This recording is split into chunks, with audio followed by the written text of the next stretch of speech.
భారతదేశపు railway engineering రంగంలో అత్యద్భుతమైనటువంటి ప్రక్రియ పంబన్ రైల్వే బ్రిడ్జి.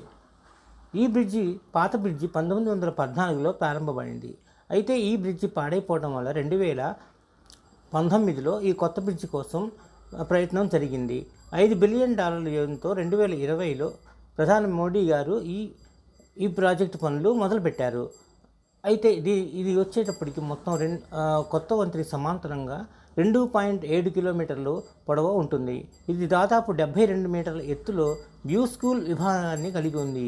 దీనిని షట్టర్ రోలింగ్ లిఫ్ట్ ట్రైనింగ్ ఉపయోగించి నిలువుగా ఎత్తవచ్చు. మరియు ఇది భారతదేశంలోని మొట్టమొదటి నిలువు లిఫ్ట్ గల సముద్రపు వంతెన. ఇది సముద్ర మట్టానికి 12.5 మీటర్ల ఎత్తులో ఉంది. ఇది పాత వంతెన కంటే దాదాపు 3 మీటర్ల ఎత్తులో ఉంది.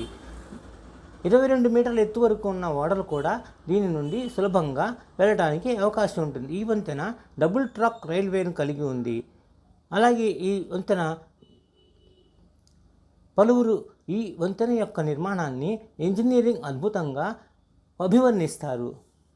ఇటీవలే ఈ యొక్క రైల్వే లైన్ పూర్తి అవటమే కాకుండా ట్రయల్ రైన్ కూడా నిర్వహించడం జరిగింది.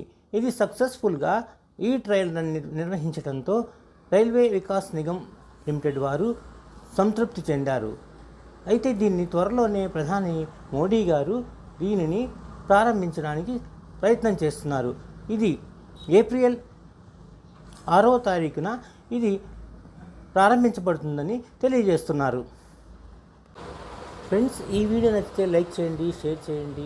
మరిన్ని వీడియోస్ కోసం చూస్తూ ఉండండి.